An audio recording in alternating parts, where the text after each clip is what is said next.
Esse mundo aqui, ele é uma prefiguração do mundo vindouro. Por exemplo, Uruha, o vento, Uruha é vento. É vento, é o sopro, assim. Ele simboliza a presença do Eterno, quer dizer, aquilo que nós conhecemos como espírito. Mas esse vento aqui, ele te salva? Não.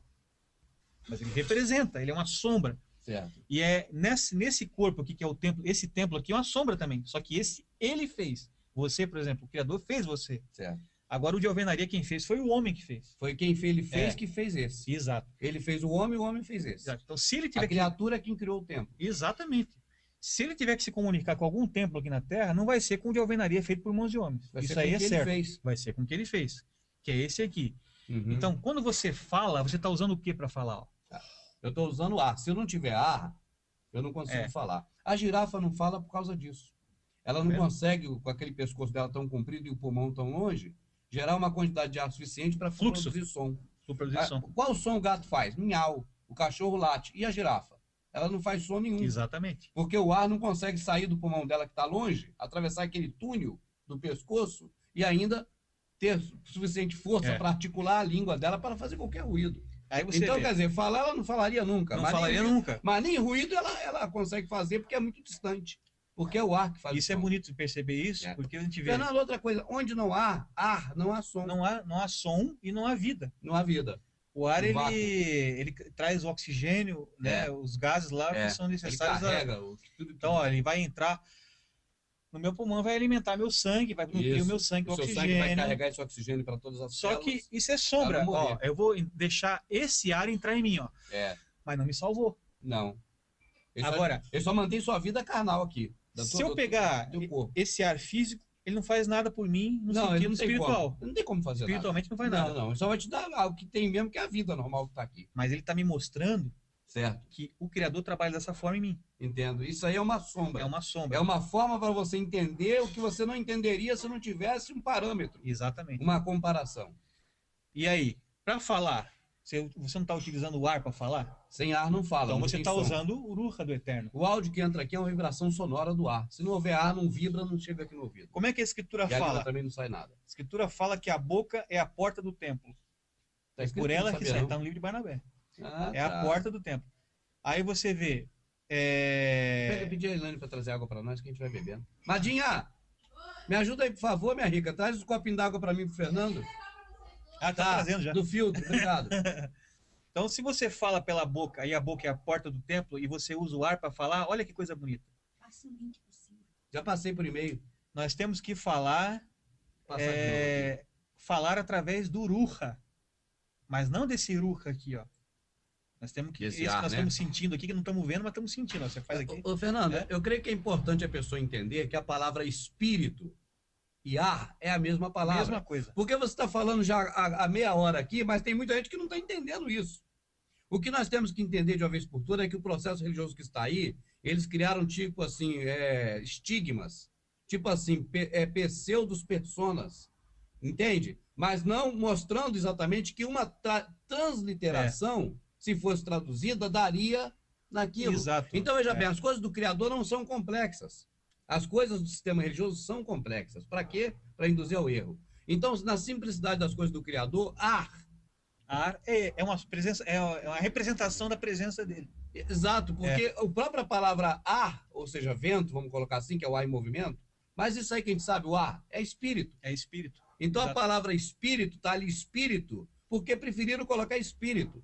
Mas colocasse ar, era a mesma coisa. E quando você vê, antes de se criar tudo, e o Espírito do Eterno pairava por sobre as águas. Certo. Aconteceu a mesma coisa quando Yahushua veio lá com Cafos, com Pedro. Ele não afundou, ele parou sobre as águas. Só que aqui ele estava em espírito, lá ele estava em carne. Você vê, então são a mesma pessoa. Tá? Aqui ele estava em espírito, parava por sobre as águas e lançou sua palavra e se criou a terra seca e tudo mais, a criação. Então, esse ar que você está respirando aí, você que está assistindo, está respirando, ele representa a presença do Eterno. É uma representação nesse mundo físico. Então, se você quer entender as coisas do Eterno, entenda o que o ar faz na natureza. Entendeu? Entenda o que o ar faz na natureza, faz por você, na tua respiração. Aí você vai entender como o Eterno quer trabalhar contigo. Você vê que ele quer que você fale pela porta do templo usando o ruha dele. Certo. Assim como você fala no teu corpo físico, usando também o vento. Então tem que entra no tabernáculo e na saída vai sair as coisas boas, né? A palavra, né? A verdade, tal. Então você vê que a criação, amada, ela mostra o plano do Criador, o plano da salvação do Criador. Quando a pessoa planta, por exemplo, a terra é Yalshuru, a terra, aquela que nasce da água, representa o povo dele, a terra dele. Entendo. Terra. Dessa mesmo barro da terra, ele fez o homem. Então o homem também é Yalshuru, porque ele é feito do barro. Entendo. Né? Yalshuru seria o quê? Israel. Israel. Então, conhecido, né? Ele é feito do barro, não é feito? Então é a mesma coisa. Quando eu falo da terra e falo do povo, eu estou falando em Yalshuru do mesmo jeito, e Israel. Israel. É o que é blasfemado hoje. Então você vê, essa mesma terra é que te dá comida. Você planta ela te dá comida. Ela serve a mim. E dessa comida que você come, você examina tudo e retém o que é bom. Você não fica com tudo dentro de você. Não, sai um monte de cocô. O Criador falou que... É por isso que Saul, então, falou que o que ele aprendeu com Gamaliel... Era esterco. Era só o cocô, porque não servia. Olha que lindo. A gente estava no sistema religioso, não estava? Estava. A gente estava dentro da igreja e comemos alguma coisa lá. Alimentando lá da nós palavra. Nós comemos cocô lá. Comemos cocô, mas um pouco foi assim, bom, um pouco foi ruim. Então, isso que Shaul chamou de esterco serve para adubar. Isso está na prefiguração. Se você pegar lá o que sai, você aduba a terra. E daquele adubo sai o fruto verdadeiro dali. Então, para alguma coisa serve. Por isso que ele diz que tem que entrar na Babilônia e sair. A gente entra na Babilônia e sai. Porque quando você entra, aquilo só vai servir para adubar. Entendo. Então, por exemplo, quando entrou em Israel, quando entrou no Egito e quando entrou na Babilônia, foi como a gente quando entra para protestantismo e sai? É isso? Exatamente. Mas quem nunca entrou no protestantismo, igual o Silvio? Isso aí tá. Eu creio que está em vantagem, né? Mas é aquela coisa, todo mundo está dentro da Babilônia, amado. Todo mundo. De jeito ou de outro. A gente saiu da Babilônia espiritual, né? Veja bem, ele tendo entrado no protestantismo ou não, e vamos dar o exemplo do Silvio, que é muito próximo de nós, mas poderia ter, muitos outros casos existem. Ele tendo entrado na Babilônia ou não, ou seja, tendo sido protestante de carteirinha, de crachá, de dízimo, de tudo ou não, não importa, porque casamento é no processo religioso, batismo... É obrigado.